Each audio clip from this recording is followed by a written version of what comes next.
Thanks so much for joining us today. Before we have our kind of official introduction, can you maybe talk a little bit about what you've been seeing in the past 24 hours, because everything is so volatile and changing so quickly? Maybe just some anecdotes or anything interesting you're seeing. Yeah, thanks. Thanks, Deborah, and thanks for having me. You're right. It is changing on a daily basis, so you kind of have to have your thumb on all of it. One of the kind of the most interesting stories I've seen recently was kind of surprising. It was Philip Morris and the British American Tobacco Company. Both of those organizations have really pivoted what they're offering right now, and they've stopped all operations for their tobacco products and are actually using their facilities to create a vaccine, a coronavirus Wow. vaccine, out of tobacco leaves. So yeah, quite ironic, but Everyone's pivoting, right? So, let's kick it off. So we want to welcome Global Retail Sales Manager Shauna from Quinyx. For those of you who don't know, I've always been fascinated with workforce management. So we actually reached out to Shauna quite some time ago to understand and learn more about Quinyx and how they're really kind of changing the landscape, especially right now with a lot of the challenges all of us are facing from an employee perspective, and not only trying to communicate with them, but a lot of them to communicate with each other.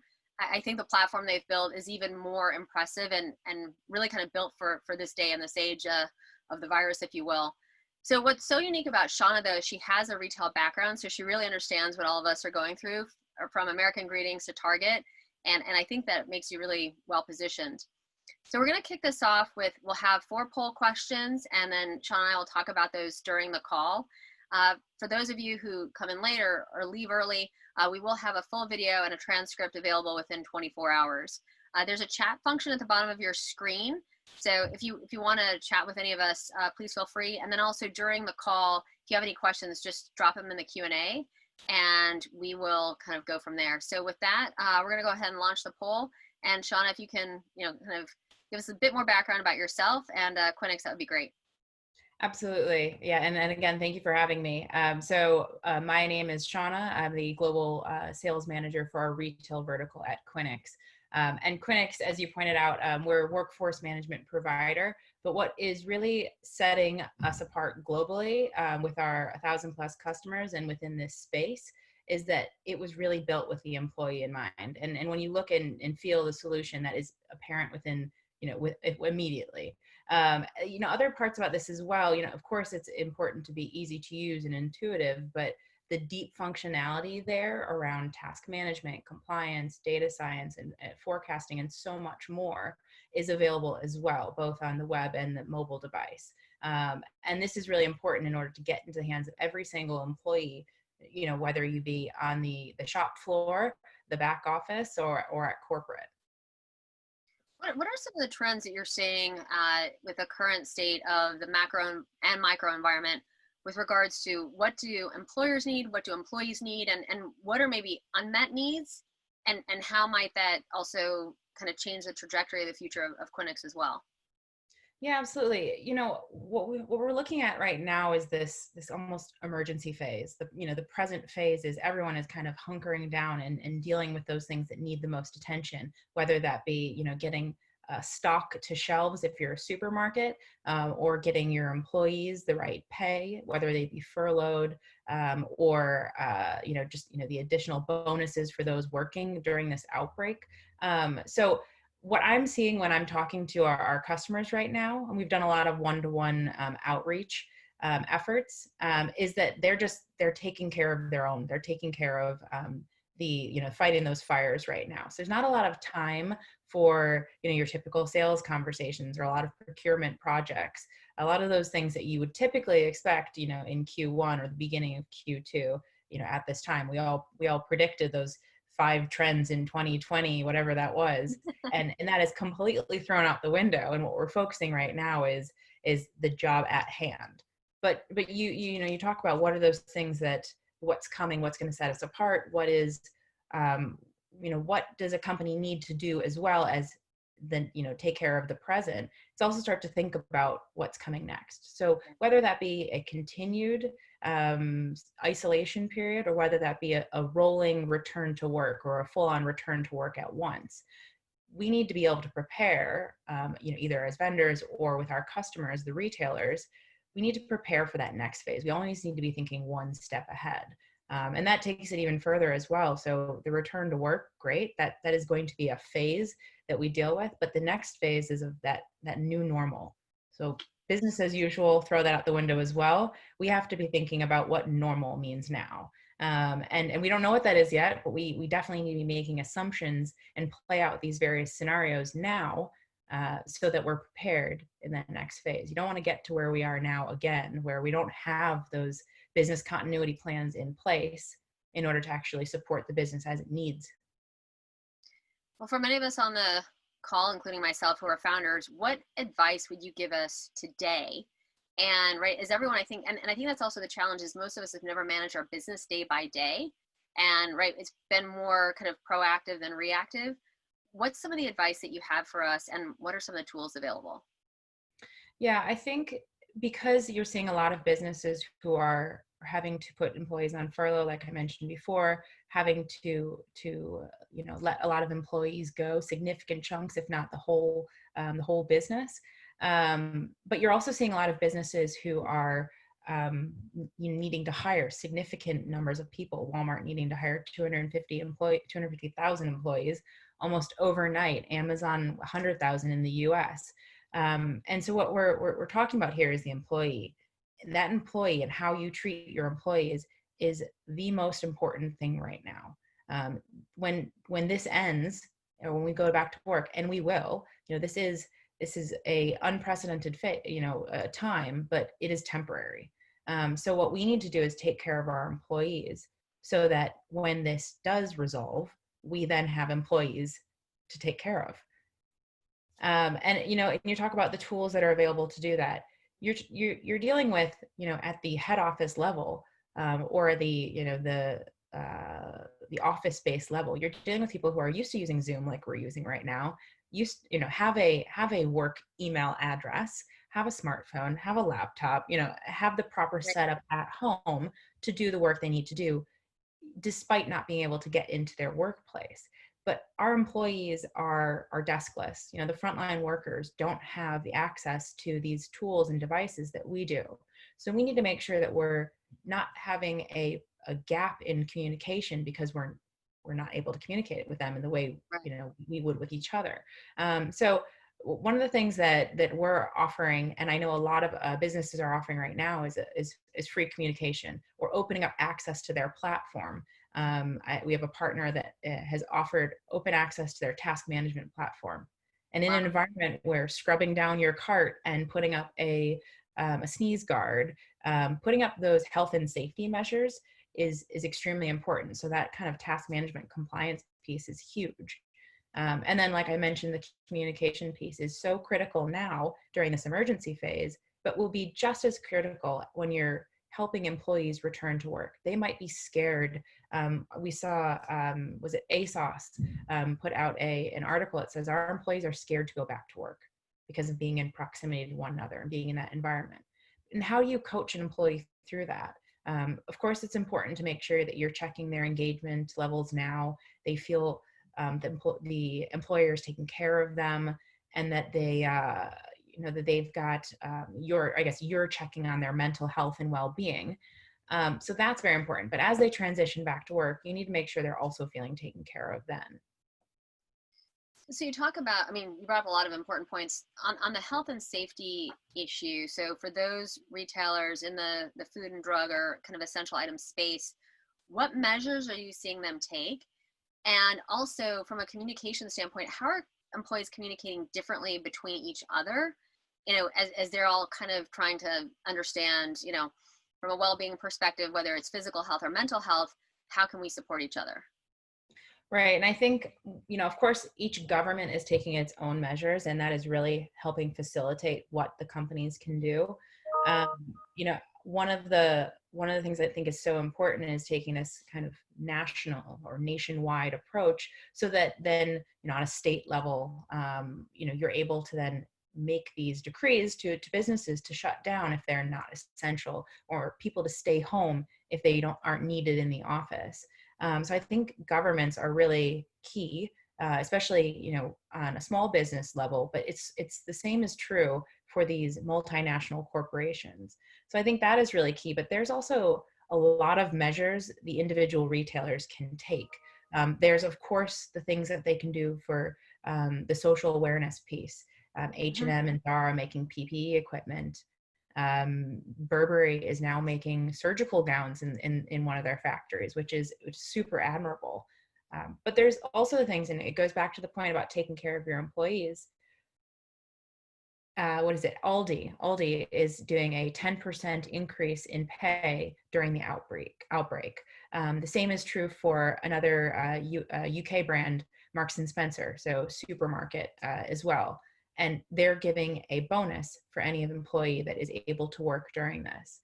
There's a lot of other retailers out there as well that are they're giving different pay options for the employee who is working during this period, and then also for the employee that is actually showing some signs of illness and choosing to stay home in order to protect themselves, protect their family, protect their coworkers and the customer.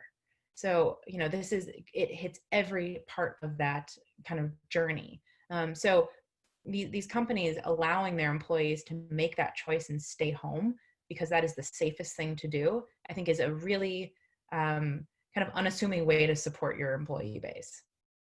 It's interesting. We've spoken to a lot of the major grocers in the U.S. and it was really interesting. I had a few conversations yesterday because not only are they trying to help the employees who are kind of truly on the front lines, right? Those who are the cashiers who are checking people out, feel safe, but since we're seeing a lot more picking from store, right? This buy online, pick up in store or curbside or pickup, that as you have these people who are picking from an e-commerce perspective, right, they're much more kind of tightly distributed in the physical box. And so they've talked about, right, what are some of the new ways of working really? So not only kind of spreading out your customers, but also spreading out your employees, because, if you lose one person on, let's say the meat department, have they all kind of then infected each other? So even from a scheduling perspective, I think it's getting very, the new thought processes coming out. I mean, that's once again where I think Quinyx can come in, right? Because we're all dealing with things we've never had to deal with before. Yeah, you're right. And being able to track, of course, the communication piece is key, one-to-one or one-to-many. But the other piece that you bring up, the scheduling, is very key because you're trying to schedule a workforce that might have some serious gaps.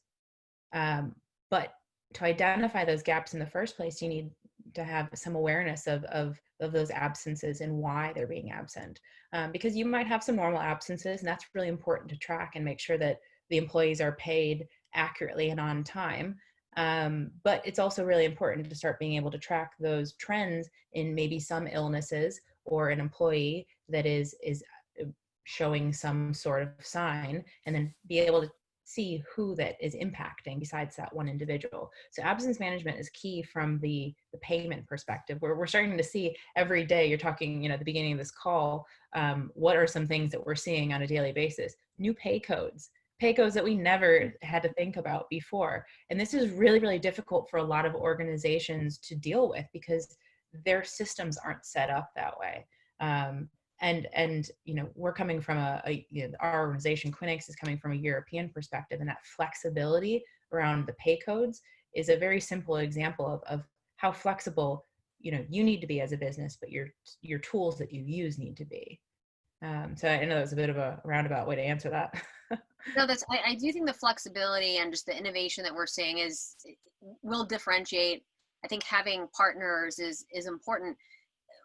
Where I've been so inspired from the UK is a lot of these kind of unusual partnerships that we've seen. Can you talk about some of those and how is that changing the fabric of what's happening there? Yeah, what I think I heard it must have been a podcast or something, but they said out of wartime scenario, scenarios comes art, comes music, comes all of these different things, because we're forced to think really creatively in a way that we've never had to think before. And it goes down to those partnerships that you allude to. We're starting to see over here in the UK relaxed trade laws. So the government has basically said, if you are in the supermarket space, we need to make sure there is stock on shelves to feed our people. And that is the most important piece. And the stock is is really quite obvious. But what they're also saying is if you work in an ASDA, but there is another retailer here, Tesco's down the road, and you have the same skills and qualifications and background checks and whatnot, can you be shared across those?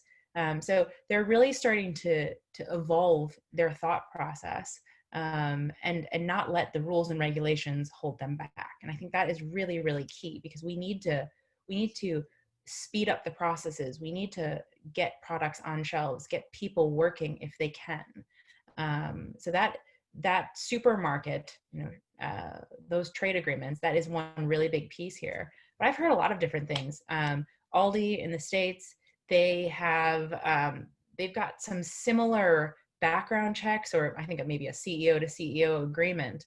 And what they've allowed is, because all of the Red Lobster stores, and either in their area or nationwide, because obviously those employees are not working right now, Aldi has said, we need your people and we'll absorb those. And almost overnight were those employees then allowed to take very easily. So that was a really in practice yet, but I can see it starting, is around the hotels and hospitality. So basically, with the hotels being nearby hospitals, being nearby hospitals, and being able to offer NHS staff a place to relieve, or for relief, same with hospitals. I know the Plaza in New York, as well as a couple other high-end or luxury hotels, are offering their space for people to self-isolate in if they don't have another option. So it goes back to the same example I gave with Burberry or H&M or Zara or LVMH making hand sanitizer. But these are all really great examples of brands, of organizations filling a gap, and not worrying about how the rules apply. Now, it's interesting. We just got the poll results, and I think the question that's the most interesting is, how are you monitoring staff engagement and well-being at this time? And it's feedback during all hands team or one-on-one meetings. So many people I've talked to, right, since we don't have the benefit, thank goodness for, there's so many great platforms out there right now that allow us to have these conversations. And so even if we're not kind of having a true in-person one-on-one, there's something about this that feels very kind of in-person. What are some of the kind of novel approaches you're seeing, Shauna, as it relates to, this idea of monitoring staff engagement, and how do you think that changes how we work together going forward?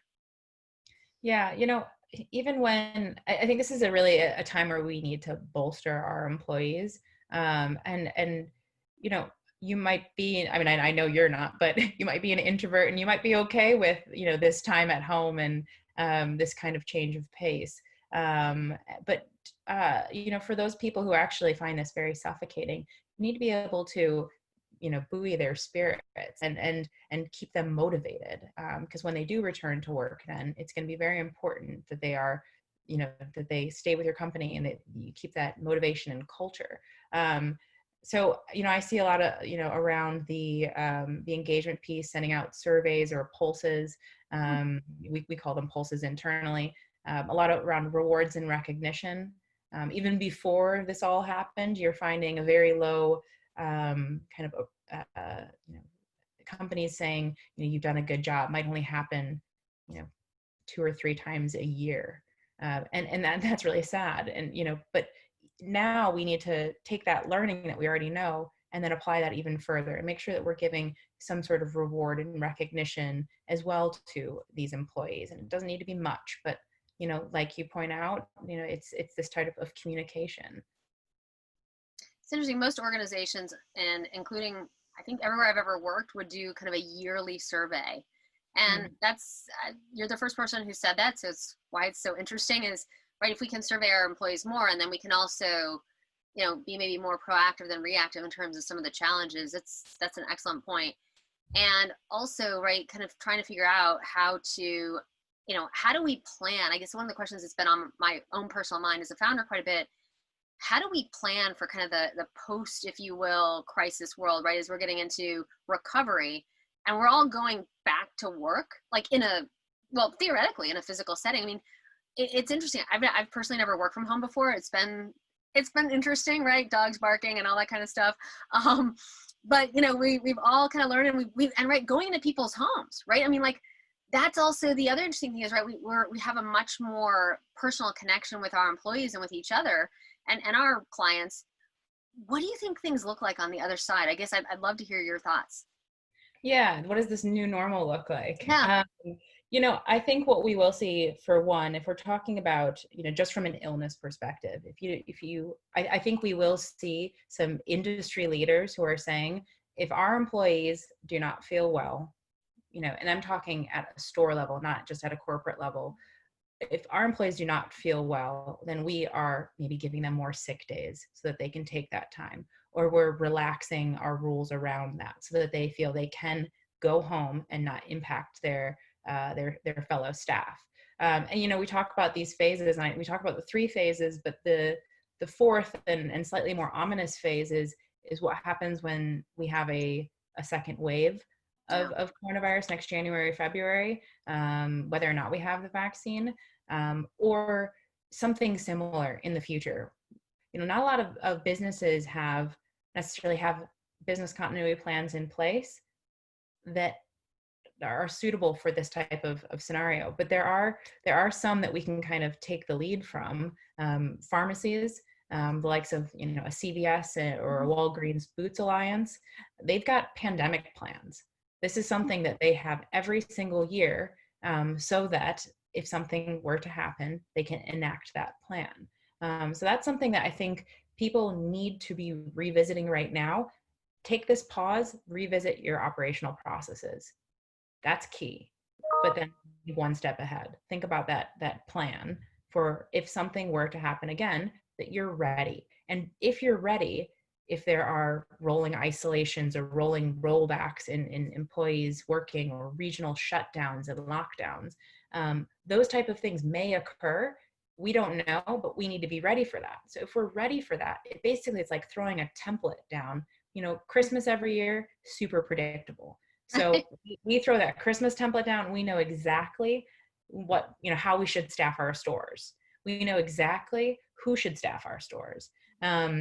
And so that, using it in that sense, it becomes very predictable. And I think what we need to do is we need to create a framework, because frameworks are really easy to digest. And that's why I like to talk about the 3 phases, because the number 3 is easy to plan around. That 4th phase, that part of it becomes easy to plan for, in a sense, because you're making sense of it. You're saying, if this is to happen, it becomes effectively just like we treat a holiday period or a vacation period or a promotional period, and we know what to do with it.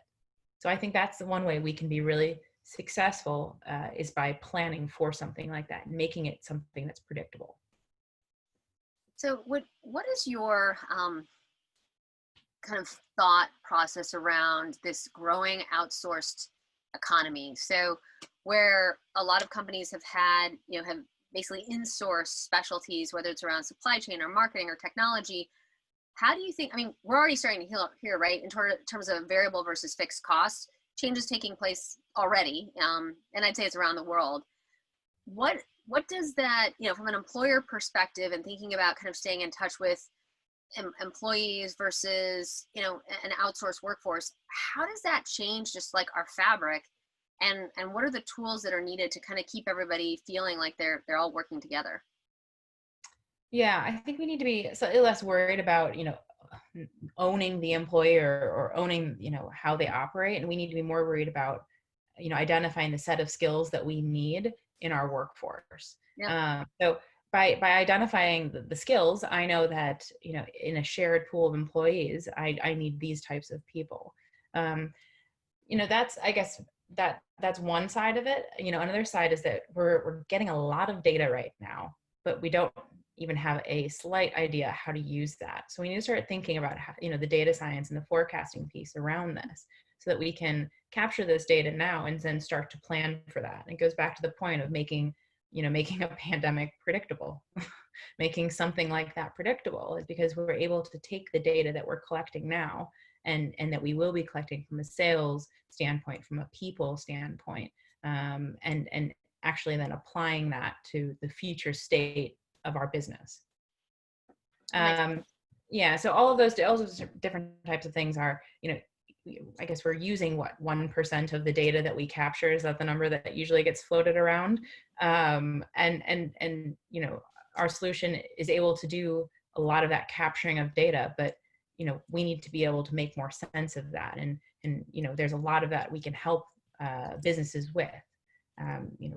We do a lot of internal conversations right now about what are the appropriate conversations to be having with businesses right now. And with customers, it's a lot about reaching out and supporting them. The immediate kind of stuff we talked about at the beginning of this, that firefighting.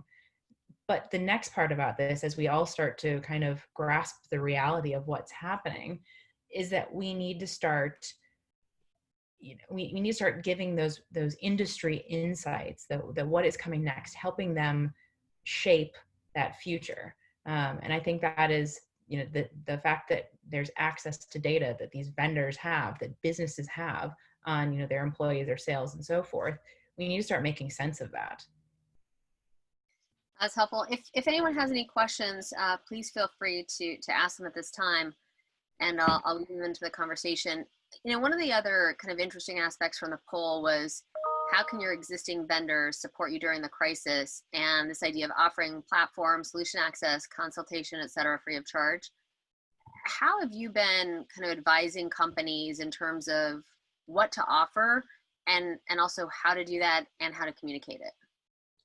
Yeah, I think the first thing most vendors did or should have done was reach out to their customers and say, how are you doing?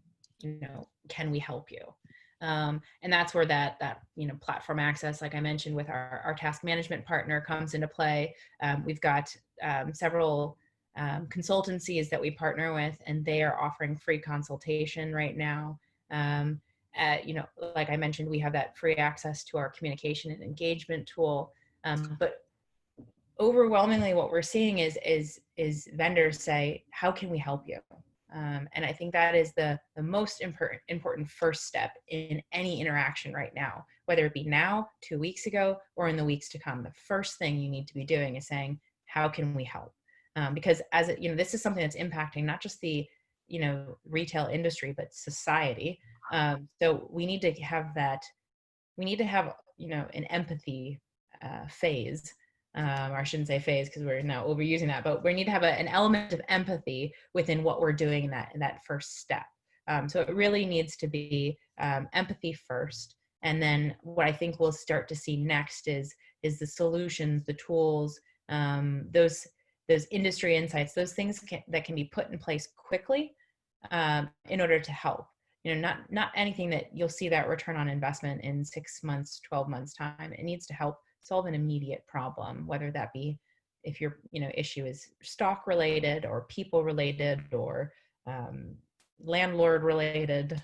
So there's a lot of things that will be coming down. Again, that's a bit of a choose your own adventure, because we don't know what that need is going to be just yet, or when that will start to happen during our recovery phase. But that I think is the next part.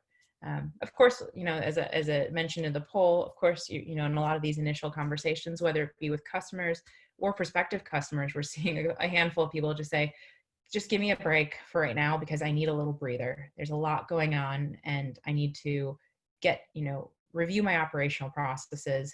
I need to take care of my employees. We need to, handle the HR pieces here. And we need to make sure the company survives and eventually, after this temporary period, thrives. You have a very unique aspect of your organization, which is you're truly global. So you're able to kind of see best practices around the world. How do you not only share those with your different offices, but also how do you share those with your clients? Yeah, so you are right. We're in about 40 different countries right now, more than that probably. And as we started to see coronavirus impacting our customers' businesses, that rolled up to us. So we had customers who are operating in China, of course, start to see the initial queries or absence management, the uptick in mobile. We started to see store closures there and what that meant for the other regions. And it was this kind of rolling impact from east to west. And so that was something that we were able to track through the data that's available to us. But we were also able to see then how businesses reacted, how the employees themselves reacted. Almost overnight, we went from seeing about an average use of the mobile application go up to 78%. We saw, an influx in communication through the application itself, which is really encouraging, because you saw employees using it to report any illness, question store closures or the processes, all these store closure processes that needed to happen that are never been done before, or get communication around, this is what, wiping down the carts looks like, or, we're sending out screens, sneeze guards, this is how you install them. All of those very basic things were one of the most instant impacts that we were able to pull out of the data that we see. It was interesting. Before, I think it was a few days before we saw the shutdown in retail in New York, I was in a very large department store, and I was, as a retail analyst, right? You talk to all the sales associates, and that's how you learn. And I remember talking to someone, and she said, I didn't even know until I came into the office today that we're going to be, we're going to have reduced hours, this, that, and the other. And so I do think that when you start to, and she felt like a lack of control as a result, and certainly, we're in challenging times, but I think would have appreciated that communication from her employer. Mm-hmm. What, and I ended up talking to her quite a bit about that. Like, how much is too much to communicate? How much, like, what's the right kind of mix of what you should tell people and when? I think that's something all of us on this call would really like to understand. Yeah, I think I think you need to have a very realistic outlook on what the situation is, and that, the possible impacts it might have on your business. Everyone will be affected, just like they say, everyone will be affected in some way, shape, or form by the virus itself.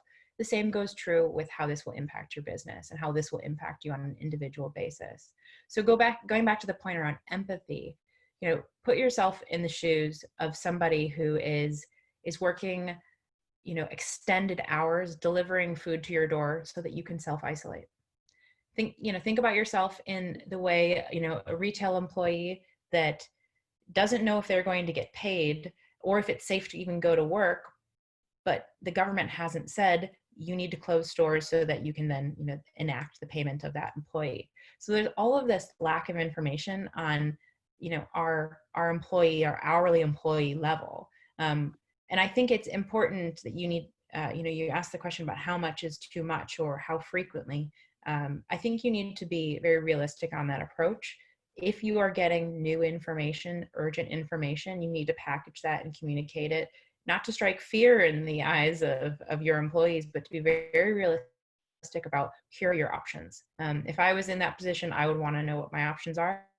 I want to know that if I had another paycheck coming, so that I can feed my family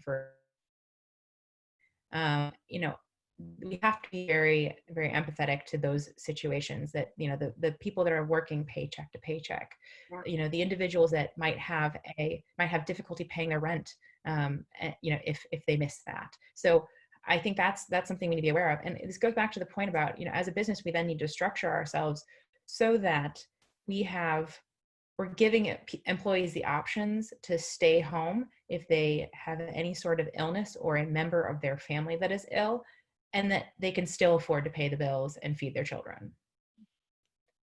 So, you have to package it right. Yeah, no, that's what's critical. Right, another question we have: amid this changing environment, do you think there will be an increased demand for the workforce management tools for managing white collar workers? Do you see this as an opportunity for the workforce management app industry and providers to innovate? Yeah, I think those that are going to be very flexible and predict what the industry needs now and can do that quickly and very turnkey, I think they're going to be very successful on the other end of this, and they're going to help make their customers very successful. I think that's the most important part. The businesses that are they're really listening to what is happening with their local governments and the global economy, they're going to be the most successful there. Makes sense. And then what advice are you giving to the retailers you speak with, and how are you changing the frequency with which you communicate? And from that, what advice can you give to us? You said, we should all reach out, but what's the frequency of that? And what's the communication tool, right? Is it, I mean, right, kind of work is work and home is work, and it all kind of blends right now. So, I mean, it's been interesting. I've personally been reached out to by clients and even vendors that we work with, right? WhatsApp, WeChat, kind of Facebook message, like all Right. these communication tools where it used to all just kind of be email. And now it's really kind of everywhere, which I think is also, you don't want to miss anything. So what's the appropriate, even if you're close to somebody, what's the appropriate relationship as it relates to how you talk to somebody? Yeah, I think we need to make sure that when you are reaching out to a customer, to anyone within your network, that what you're saying has value, and isn't just repeating over and over again the same message. You need to be able to show what the value is. Why is a communication tool great? Because it can help help you be aware of the mental health of your workforce, because it can help you reach out and provide urgent updates on a regular basis. And to employees that might not have a work email address. So if you're able to pick out the why, it's very important, and make that very obvious and easy. I think that's key. And then also that you're not just driving that point home over and over again. You need to give people a little bit of a break right now, because you have to understand there's a lot of other things that are high priorities at this time. So you kind of have to listen for those visual or email cues, as to when it might be time to pause, and then come back when you have something that will make an impact to their business. So come back with another industry insight, come back with another offering that will help them now, not again in 3-6 months time. So I think the messaging has to be very aware of the situation. What you mentioned earlier, because now we're seeing into people's homes and we're really getting this personal side with them. You can also take that into your conversations. I've always made an effort to get to know the names of my contacts' wives or husbands or children, or if they've got any a holiday coming up, or a favorite place they like to go on vacation. All of those different things. Use that approach now, because people are scared. People are uncertain. People want that personal connection because they're not getting it every day Right. when it's in No, the that's store. kind of like, oh, how do you like this blue shirt or this blue shirt? Which looks exactly Yeah. the same blue shirt I wore yesterday, right? I mean, all right, so I've got another question that came in. Have you seen a split in retailers' behavior between those who are doubling down and plan to come out of this situation better? That's a good question. And those that have major shutdown of their operations? Is there a majority to either? Yeah. I don't know if there's a majority yet, but as we say, everything's changing on a daily basis. And I sometimes think the negative press gets the most press. There's a lot going around of operations shutting down, warehouses shutting down, employees being put on furlough. And that's maybe more on the UK side of things, because I think we're one step ahead with Yep. the self-isolation and the lockdown. I mean, I know we are. But I think we'll start to see some of that where businesses, the example I gave with Marks and Spencer and Aldi, it's almost a luxury that they're able to give their employees this extra boost for their hard work right now. But those are in what we're calling essential or staple sub verticals. Now, those businesses that are not considered essential, and they're just shutting down their operations, it's a much more difficult world for them. And I think maybe what we'll start to see is within the sub verticals that make up retail, a large majority of the businesses making decisions in a certain way. So maybe more high street retail, they're going to be furloughing staff to protect their overall business, and then hopefully at the in 30 days time, hire those staff back on, or bring them back fully. Whereas you're seeing supermarkets, maybe they will have the luxury of giving bonuses or percentages, or payouts for their hard work now, because they are getting an influx of cash. All right. Do you see well, and actually just one thing, I mean, the cash that I think right now kind of really determines everyone's future. So you may have an amazing business model, but we're in an environment where, everyone's kind of taking a pause. If you have cash, you can make it through just fine. If you don't, it may be more challenging. I mean, one of the things I would suggest is reach out to your partners, your vendors, your clients even. I mean, we're seeing all kinds of support. And once again, there's support at the government level, but there is more support, I think, than, what one might expect. So I don't think there's any reason that anybody here shouldn't feel that they can ask for help. All right, this is a time for collaboration. It yeah. really is. I talk about, I'm speaking with one of our retail customers, and they say, I'm pausing right now. This is a operational pause, and we're really thinking about the things that we can do in order to be successful and come out of this stronger, smarter, more productive. And I think that is one of the most intelligent things you can do right now, is instead of just rushing full on into the perceived solution, really being thoughtful and saying, okay, what is my next step?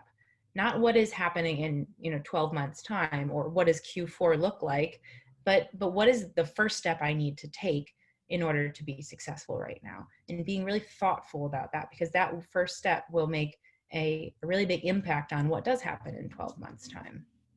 Well, but the challenge also too, right? And we've spoken to many senior executives. They're all building out scenario analyses, which I think is great and constructive, and you have to do, especially if you're a public company. But they're changing by the day, and so I think that this kind of uneven footing, but everybody's on it. It's not that anyone is any better or worse off than anyone else.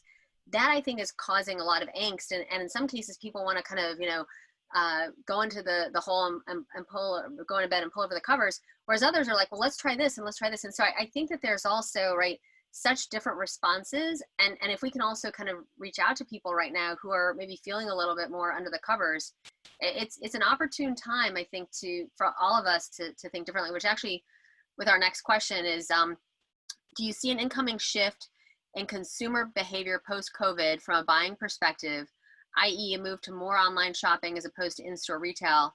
How do you see, this is a good question, how do you see traditional retail changing?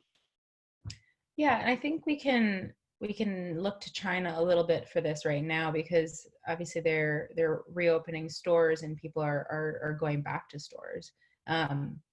They're a bit further ahead on the e-commerce space, so that is something that I think we will need to accept as a Western culture, that we do need to make a bigger shift towards e-commerce.